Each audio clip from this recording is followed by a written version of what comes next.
Hello everyone. आज हमने करना है एक्सरसाइज 2G क्वेश्चन नंबर 7। वही एक्सरसाइज है जिसमें हम कॉन्सेप्ट यूज़ करें composite function and differentiation of composite function. Question number 7 क्या कहा गया है कि z is a function of two variable x and y where x is equal to r cos theta, y is equal to r sin theta. PT means proof that curly z by curly x is equal to cos theta curly z by curly r minus sin theta by r curly z by curly theta। ये चीज़ हमें prove करनी है। अगर हम देखेंगे तो given है कि जो z है z is a function of x and y और x की वैल्यू दे रखी है, x की वैल्यू है r cos थीटा, y की वैल्यू है r sin थीटा। तो यहाँ से हमें दिख रहा है कि जो x है x आगे फर्दर किसका फंक्शन है r एंड थीटा का, y भी आगे किसके फंक्शन है r और थीटा का फंक्शन है y। तो यहाँ से मैं क्या कह सकता हूँ कि जो z है z is the composite function of r and z is the composite function of theta also. ये चीज़ तो क्लियर है। अब देखते हैं कि हमें प्रूफ क्या करना है। मुझे ये वाली चीज़ बनानी है कि curly z by curly x is equal to cos theta curly z by curly r minus sine theta by r curly z by curly theta. ये चीज़ कैसे बनेगी, इससे रिलेटेड ही हमने एक पहले भी क्वेश्चन करा है कि उसमें हम क्या करते थे। अगर मैं आपको हिंट दे दूँ कि z है function of x y, x is function of t, y is also function of t और मुझे निकालना है curly z by curly t कि z is composite function of t। अब मुझे निकालना है curly z by curly t। पहले हम dz बाय dt निकालते थे, अब करली z बाय करली t। वो कैसे निकालेंगे, वो होगा करली z by curly x dot करली x by curly t plus curly z by curly y dot curly y by curly t। ये चीज़ करते थे। अब वही चीज़ यूज़ करके सबसे पहले मुझे निकालना है curly z by curly r, क्योंकि z is the composite function of r and then मुझे निकालना है curly z by curly theta. अगर मैंने इतनी चीज़ समझ ली तो बाकी क्वेश्चन ईजिली हो जाएगा। इसलिए अब स्टार्ट करते हैं नाउ। सबसे पहले मुझे निकालना है curly z by curly r। उसके लिए क्या होगा, उसके लिए पहले तो मैंने डिफ्रेंशिएट करना है z को with respect to x partially, तो वो आ गया curly z by curly x dot, अब x को डिफ्रेंशिएट करना है partially with respect to r plus curly z by curly y। अब मेरे को क्योंकि z is a function of x and y, x के साथ हो गया है पूरा काम, अब मुझे y से करना है कि curly z by curly y dot curly y by curly r। ये चीज़ करनी है। इसके बाद curly z by curly r is equal to, वो चीज़ क्या बनी, curly z by curly x as it is dot x को डिफ्रेंशिएट करना है विद रिस्पेक्ट टू x। अगर मैंने x को with respect to r partially differentiate करा तो cos थीटा कांस्टेंट है वो एज इट इज, और जो r की डिफ्रेंशिएशन क्या हो जाएगी 1 हो जाएगी, तो वो मैंने लिख लिया plus curly z by curly y as it is and curly y by curly r का मतलब क्या है कि मुझे y को डिफ्रेंशिएट करना है partially with respect to x। Same ऐसे उस केस में साइन थीटा कांस्टेंट है वो एज इट इज, और जो r है r की डिफ्रेंशिएशन हो जाएगी 1। तो यहाँ से मैं कह सकता हूँ कि curly z by curly r is equal to cos theta curly z by curly x plus sine theta curly z by curly y। ये चीज़ हो गई। उसके बाद हमें क्या करना है, उसके बाद मैं आपको बताऊं तो इन्होंने क्या कहा है, इन्होंने करली z बाय करली r को कोस थीटा से मल्टीप्लाई करा है, तो हम लोग भी दोनों साइड कोस थीटा से क्या कर देते हैं मल्टीप्लाई। तो वो क्या बन जाएगा यहाँ पे cos theta curly z by curly r is equal to cos theta से मल्टीप्लाई हो गई तो ये बना cos square theta curly z by curly x plus sine theta cos theta curly z by curly y। ये चीज़ बन गई। इसके बाद हम करते हैं, अभी तक अगर आप देखें तो मैंने ये चीज़ निकाल दी, मैंने कोस theta curly z by curly r निकाल दिया है। उसी तरह से अब मुझे साइन थीटा बाय r करली z बाय करली थीटा निकालना है।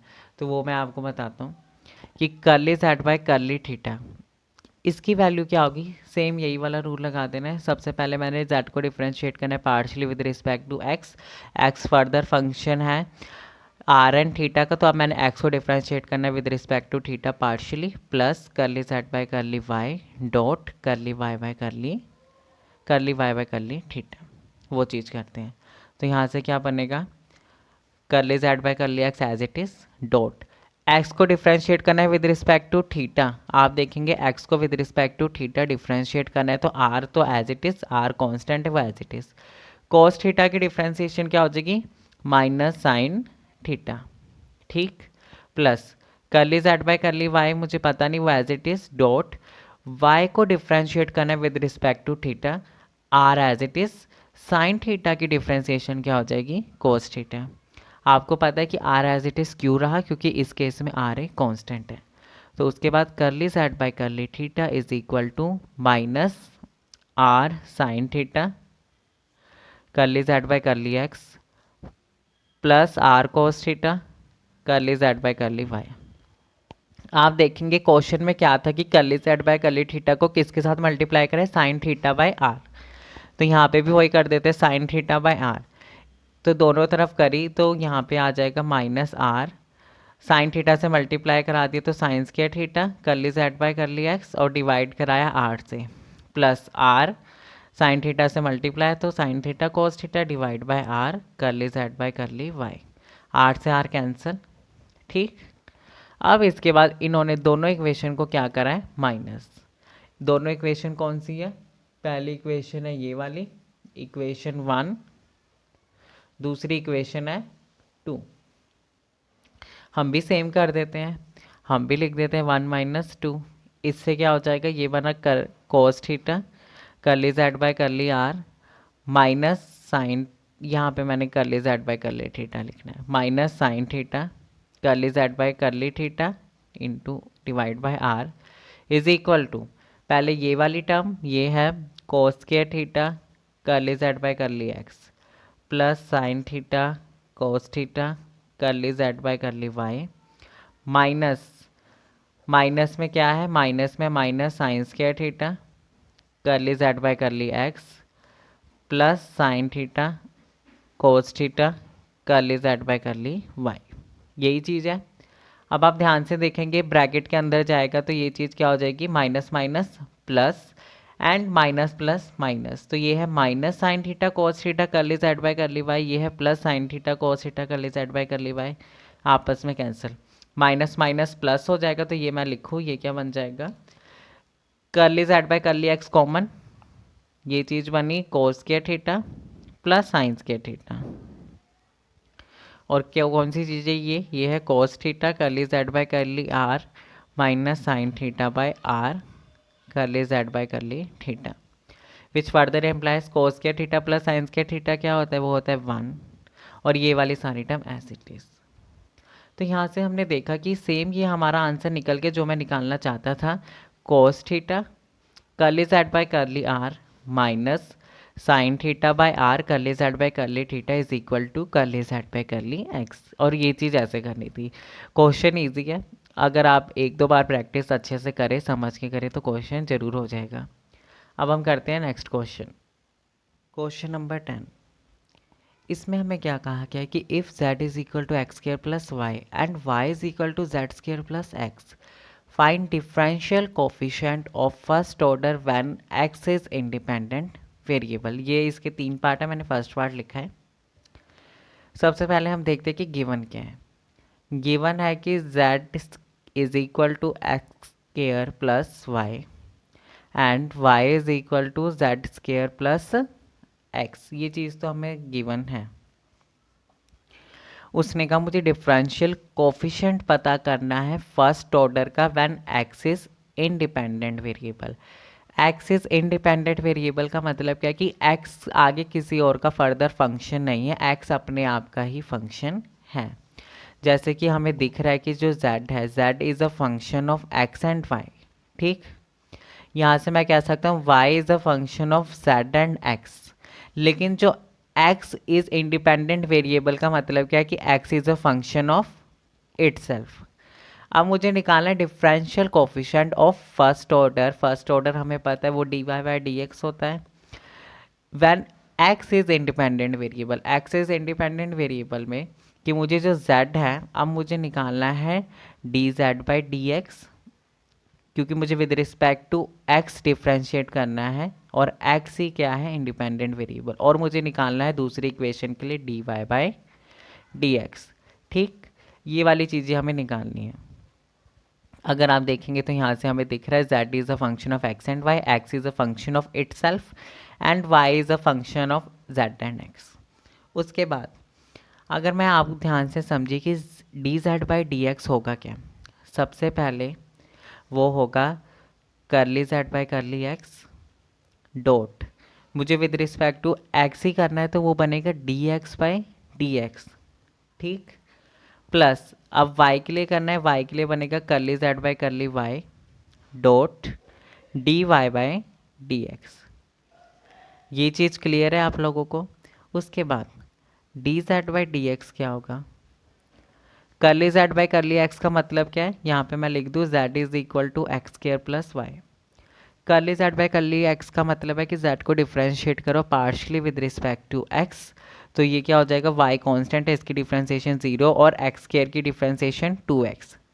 dx क्या हो जाएगा, कैंसिल होके 1 बन गया, प्लस करली और करली जेड बाई करली वाई का मतलब क्या है कि जेड को डिफ्रेंशिएट करना है विद रिस्पेक्ट टू वाई, यहाँ पे एक्स स्क्वायर कांस्टेंट है उसकी डिफ्रेंशिएशन 0 और वाई की differentiation 1 dot d y by d x.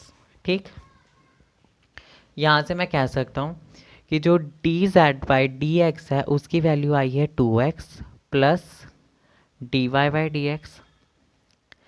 अगर अब मैं सेकंड को कंसीडर करूँ कि नाउ कंसीडर जो सेकंड इक्वेशन है y is equal to z square plus x. दूसरी इक्वेशन में मुझे क्या निकालना था, मुझे d y by d x निकालना है, तो वो क्या होगा y is a function of two variable z and x and उसके बाद x is a function of itself. वही वाला फॉर्मूला हमने यहाँ लगा देना है कि d y by d x क्या होगा, वो होगा सबसे पहले curly y by curly z d z by d x plus curly x by curly x dot d x by D x. यहाँ पे मुझे लग रहा है ये था करली, यहाँ पे y आना है, ये मुझे थोड़ा लग रहा था डाउट। तो ये क्या है करली y by curly z dot करली z बाय करली x, फिर यहाँ पे करली y by curly x dot d x by d x. मैंने ये वाली चीज़ करी, पहले मैंने विद रिस्पेक्ट टू z करा फिर विद रिस्पेक्ट टू x करा। तो d y by d x is equal to y को डिफ्रेंशिएट करना है with respect to x partially, ये मेरी इक्वेशन है। विद रिस्पेक्ट टू z करेंगे तो वो बच जाएगा 2z, x की डिफ्रेंशिएशन 0 क्योंकि x कांस्टेंट है dot d z by d x as it is plus curly y by curly x किया, मुझे y को डिफ्रेंशिएट करना है विद रिस्पेक्ट टू x, तो यहाँ पे क्या हो जाएगा जेड स्क्वायर कांस्टेंट उसकी डिफ्रेंशिएशन 0 और x बचा वो आ गया 1, इसकी कटिंग होके भी क्या आया 1। मैं कह सकता हूँ d y by d x is equal to 2z d z by d x plus 1। ठीक, अब आप देखेंगे कि मैंने d y by d x की वैल्यू पुट कर देनी है। ये मान लेते हैं ये इक्वेशन 1 है, ये इक्वेशन 2 है। ठीक, अब पुट इक्वेशन 2 इन 1। अगर मैंने d y by d x की वैल्यू पुट कर ली तो क्या हो जाएगा d z by d x is equal to 2x plus ये सारी चीज़ 2z d z by d x plus 1, ये माइनस, तो d z by d x is equal to 1 minus 2z, ये वाली चीज़ मैं इधर ले गया और यहाँ पे बचा 2x प्लस 1। उसके बाद d z by d x इसकी वैल्यू क्या आ जाएगी, ये चीज़ बनी 2x plus 1 divide by 1 minus 2z। अब जाके फाइनली मैंने एक टर्म निकाली है कि मैंने z को डिफ्रेंशिएट करना था विद रिस्पेक्ट टू x, तो और x क्या है एक इंडिपेंडेंट वेरिएबल है, तो d z by d x आ गया। उसी तरह से अब मुझे निकालना है d y by d x. वो कैसे निकालना है कि अब मैंने d z by d x की वैल्यू कहाँ फिल कर देनी है, यहाँ पे। उसके लिए क्या करूँगा मैं, पुट इक्वेशन 1 इन 2। वो क्या बन जाएगा, d y by d x is equal to 2z, और d z by d x की जगह ये सारी value 2x plus d y by d x plus 1 है ये वाला।